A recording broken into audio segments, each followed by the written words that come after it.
नमस्कार। बड़ी खबर निकल कर आ रही है मध्य प्रदेश के पंचायत चुनाव को लेकर। जी हाँ, मध्य प्रदेश में पंचायत चुनाव पर रोक लगा दी गई है। जी हाँ, मध्य प्रदेश में पंचायत चुनाव निरस्त करने के लिए राज्यपाल को भेजा है पत्र। जी हाँ, शिवराज कैबिनेट बैठक में हुआ है बड़ा फैसला।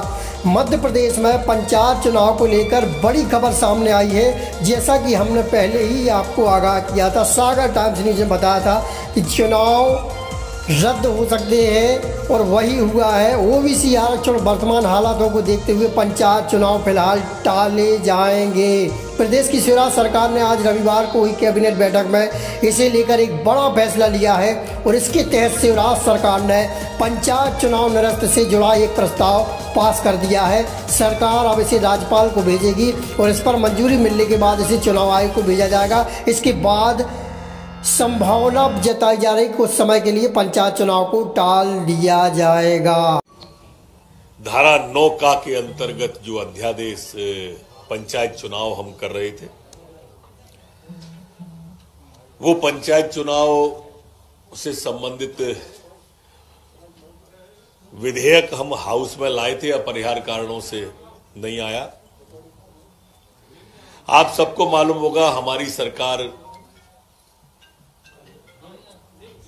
1993 की धारा 9 के अंतर्गत चुनाव में पंचायत चुनाव करा रही थी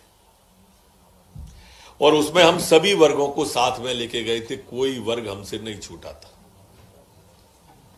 लेकिन जैसा कि कांग्रेस को डर हार का और जैसा षड्यंत्र रचने का कांग्रेस का स्वभाव, वो हमारे अध्यादेश के खिलाफ हाई कोर्ट में गए।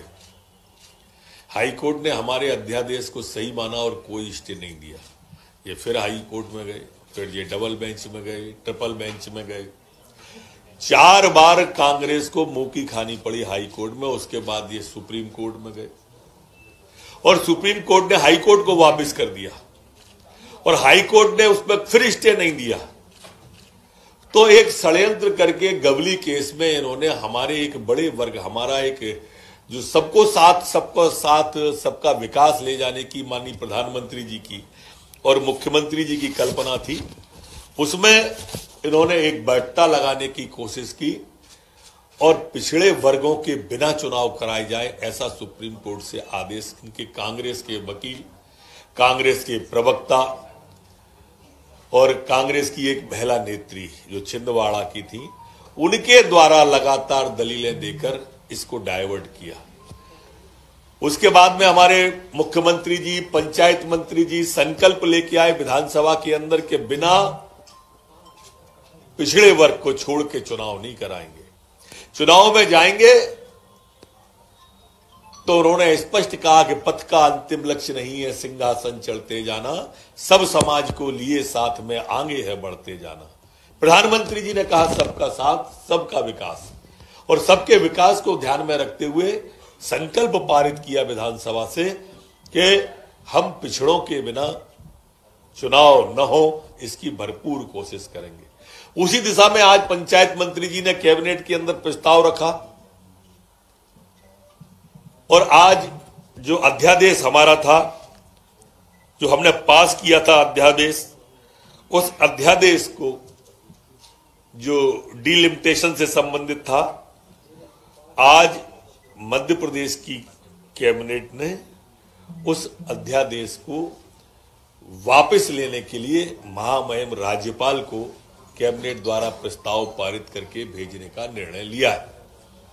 और ये पंचायत चुनाव प्रक्रिया जो चल रही थी, उसको हमने अब अध्यादेश निरस्त करते हुए उस अध्यादेश को महामहिम को भेजने का तय किया है।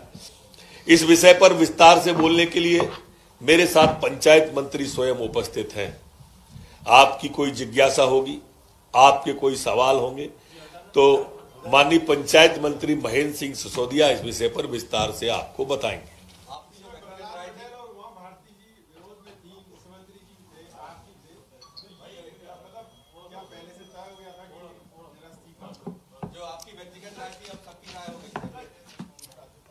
देखिए, कांग्रेस पार्टी ने शुरू से ही पंचायत चुनाव में बखेड़ा पैदा हो इसका प्रयास किया। और जैसा माननीय गृह मंत्री जी ने भी बताया कि हाई कोर्ट, सुप्रीम कोर्ट तक उन्होंने कोई ऐसी अदालत नहीं छोड़ी जहां उन्होंने अप्रोच न किया।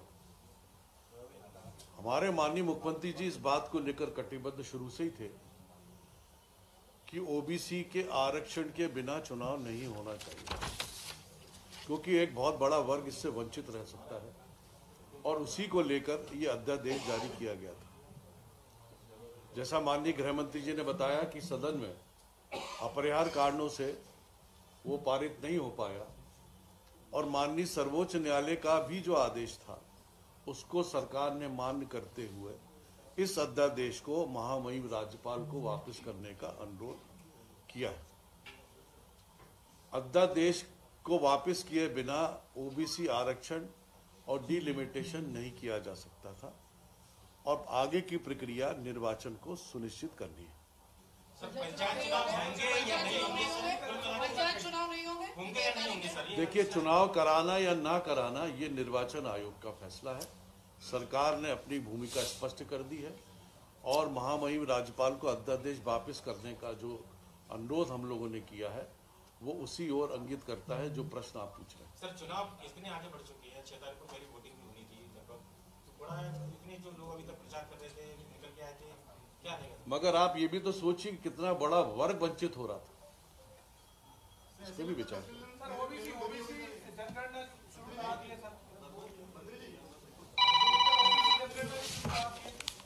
जी, लेट हो गए सर फैसला लेने में, काफी इतना चुनाव आगे बढ़ेगा उसके बाद। उसका कारण रहा कि कांग्रेस पार्टी ने जो याचिकाएं लगाई थी उसके वजह से, क्योंकि मामला सब जुडिस था, इसलिए इस पर डिले हुई।